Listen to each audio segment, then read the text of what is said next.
Imagine tuning in on a brisk October night in 1985. NBC's Saturday night's main event kicks off with a fan whisper. Did you hear? A WWF wedding is happening tonight. You're about to witness Uncle Elmer tie the knot, Roddy Piper crashing the party, and Hulk Hogan standing for the red, white, and blue as he takes on the Russian Soviets. Live on national primetime TV. It's the 40-year anniversary of Saturday night's main event 2. Let's go. Ladies and gentlemen, are you ready? Welcome to Oh, yeah! It's going to be the biggest battleground in the history of our sport. Let's go, let's bear witness! He is broken in half! But I'm better than you, and you know it! You want some? Come get some! Acknowledge me. The irresistible force meeting the immovable object. Welcome, wrestling fans, to the Wrestling Universe Channel's podcast, where pro wrestling fans discuss what we love, pro wrestling. So as always, if it's your first time listening in, we, the Wrestling Universe Channel, would like to thank you for taking the time to listen. And if you have returned, we want to give you a special shout out of thanks for sticking around the Wrestling Universe Channel. We invite you to follow us on YouTube and Spotify. Links below. Ladies and gentlemen, we may be on the brink of an international crisis. Tonight, I go beat Hogan for the title, and I go take belt back to Russia. You know something? I want all my fellow Americans out there to rest easy, brother, because the Hulkster's here. As far as that no-good Russian Nikolai Volkov goes, he's no threat to me, and he's no threat to America. But right now on the domestic front, with the last-minute check of the reception area, getting ready for the first network television wedding since Tiny Tim and Miss Vicky back in 1969, are the nervous groom and his best man, Uncle Elmer and Hillbilly Jim. What is this? Hey. Engaging again, Uncle Elmer. Mission of love. If you were on a mission, you would be the launching pad, brother. Take a look at this guy. You think she's getting any kind of bargain basement here? Look at this fella. What do you think is going to marry him? I saw a pig run through here. I never know that.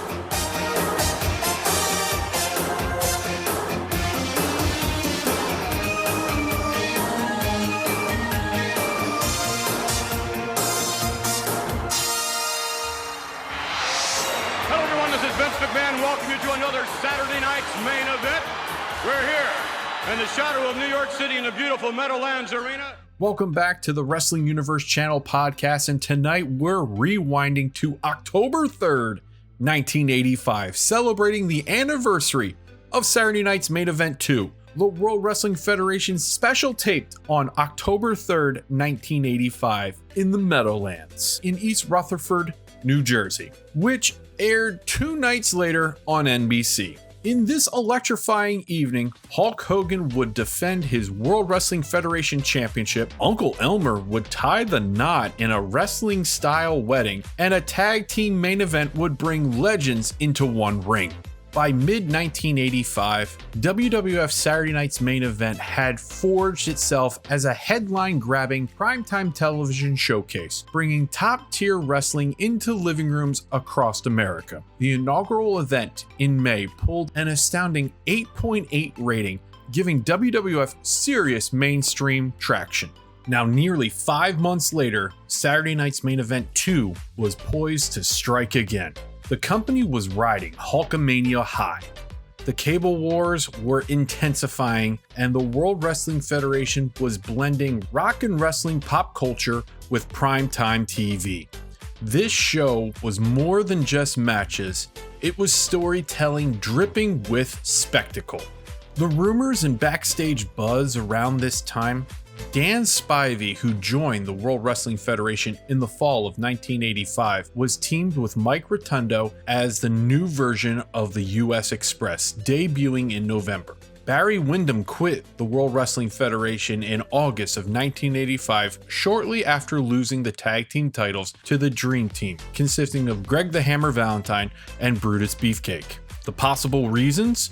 Frustrated with WWF's heavy travel schedule and creative direction. Barry Windham returned to Jim Crockett Promotions, the National Wrestling Alliance, in late 1985, where he began building toward his legendary run as part of the Four Horsemen. Dan Spivey was chosen because his look and in-ring style were similar to Barry Windham's. Tall, blonde, and athletic, creatively giving him the nickname the Golden Boy, basically a pun as the new Windham. So in essence, while WWF was pushing for cartoonish characters and national expansion, Barry Windham wanted a better place and more in-ring wrestling focus, which he found back in the National Wrestling Alliance. The new US Express alongside Rotunda, but the quote-unquote new team never captured the magic the original duo did. Barry Windham's departure actually ended up being pivotal. By going back to the National Wrestling Alliance, he carved out one of the best careers of the late 80s, especially with the Four Horsemen. The attendance on hand for Saturday night's main event 2 was approximately 8,000 fans packing in the Meadowlands. The revenue?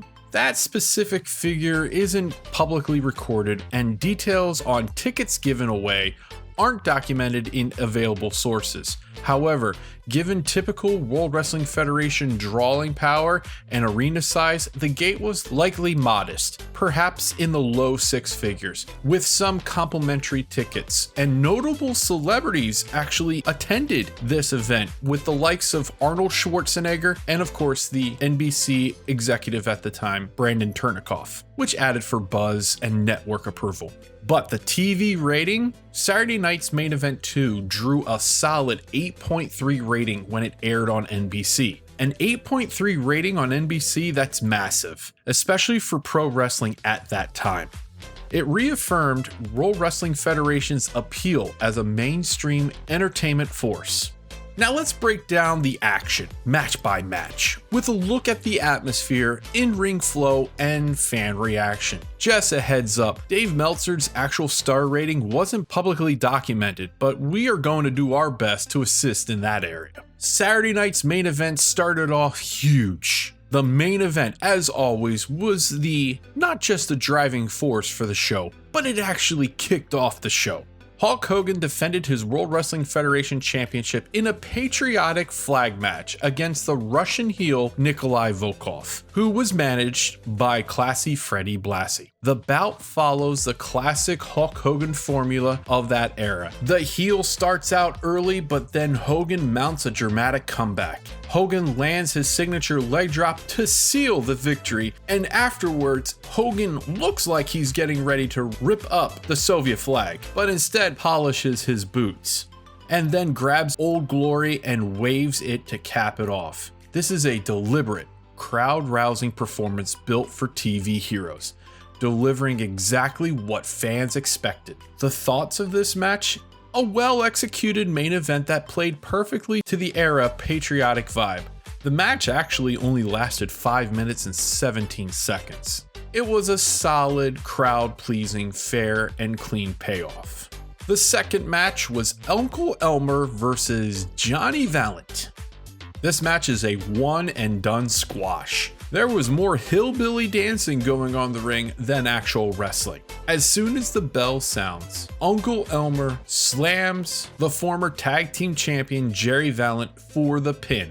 It's announced as a 6-second match, a record at the time held by King Kong Bundy an exact 10 seconds from WrestleMania 1, though recorded around 12 seconds. Even though it was announced 6 seconds, it's very possible that this was really 12 seconds. This tiny blast of hilarity plays perfectly as a comic interlude and gives fans a memorable, absorbed moment to latch onto. This is what makes pro wrestling live and fun. Otherwise, let's move on to the third match. It's Mr. Wonderful Paul Orndorff going against his former friend, Rowdy Roddy Piper. This match lasted a total of 4 minutes and about a second, and resulted in a double countout. A heated brawl between Mr. Wonderful and Rowdy Roddy Piper takes their feud to another level. Literal level. In fact, as both fly over the top rope into the backstage corridor. The action spills out, continuing beyond the ring until both are counted out. A compelling way to escalate the psychology of a feud when a clean finish isn't needed. The overall thoughts? A storytelling brawl that builds heat. Smart booking leaving the feud unresolved. The fourth match, we see Andre the Giant and Tony Atlas with Captain Lou Albano in their corner against King Kong Bundy and Big John Studd with Bobby the Brain Heenan in their corner. This right away is nothing but a big man showdown that smashes through the rules. The match dissolves into chaos when Bundy and Big John Studd gang up, illegally drawing a disqualification. The carnage serves its purpose, fueling future clashes and keeping the storyline moving without a defiant result. The thoughts? It's less about resolution and more about spectacle and looming feuds. And lastly is the fifth and final match of Saturday Night's Main Event 2. The Dream Team, the tag team champions Brutus Beefcake and Greg the Hammer Valentine versus Lanny Poffo and Tony Gurria. Overall, the reigning tag team champions defend their titles against makeshift duo Lanny Poffo and Tony Gurria. In fact, Tony Gurria is really subbing for a wrestler by the name of George Wells. Greg Valentine locks in the classic figure 4 leg lock, forcing Gurria to submit. It's a clean, efficient tag bout designed to highlight the champions and get a satisfying finish in limited time. This typical match we would have seen on normal Saturday morning Superstars of Wrestling or Wrestling Challenge. The overall thoughts? It's a general typical wrestler versus jobber tag team match with solid heel work from Greg Valentine and Beefcake's charisma. And if anything, if the flag match didn't bring you to watching this back in 1985, it was this segment. That's right, the wedding of Uncle Elmer and Joyce.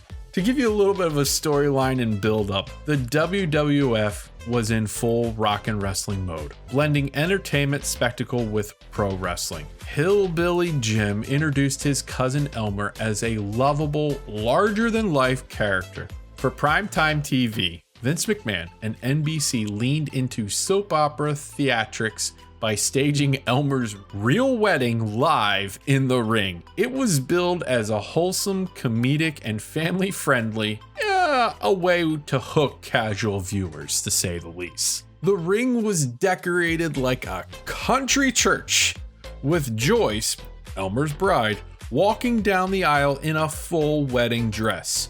The crowd played along with this, cheering when vows were spoken and chuckling at the over-the-top Southern charm.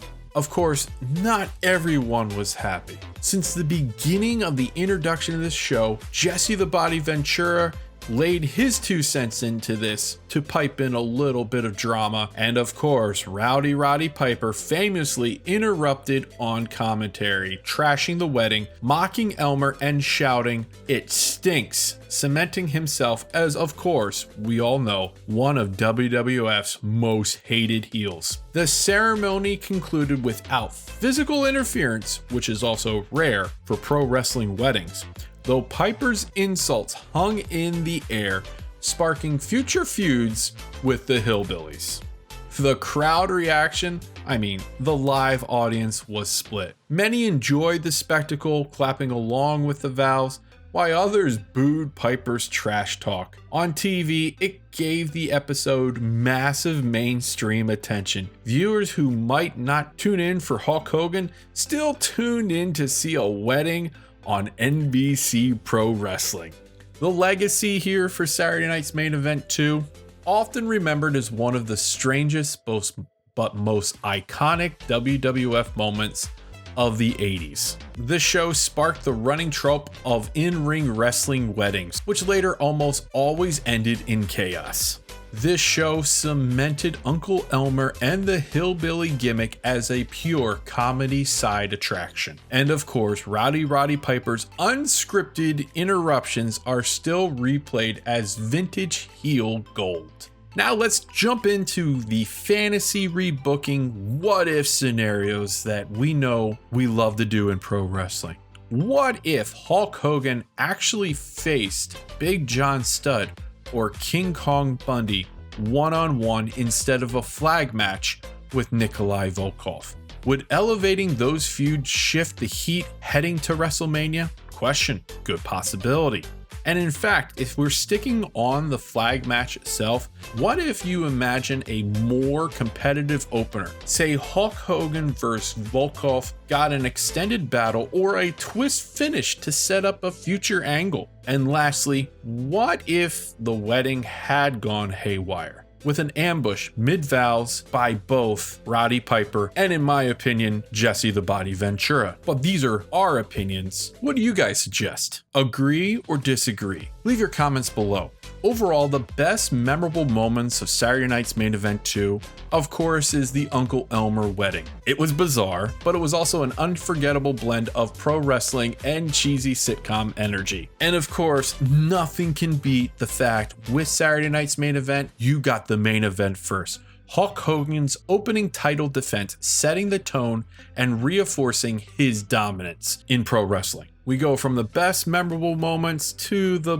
botches or missed opportunities. Even though the Paul Orndorff Roddy Piper match ended the way it did, it almost feels like it ended abruptly, leaving fans hoping for more, which again isn't a downside. But in the case of this being primetime TV, it felt like we needed more than just that teaser. The storyline of two best friends going at it just made more sense. And the other botch or missed opportunity, because of the time slot and what WWF and NBC agreed upon, the matches were basically short in length. It made the show feel fragmented, rather than building suspense. Overall, Saturday Night's Main Event 2 delivered primetime spectacle and storyline fireworks. It's remembered for the unforgettable wedding angle and Hulk Hogan's inevitable strong presence. The show reinforced WWF's innovative approach to blending storytelling and sports entertainment, and set the stage for future grander events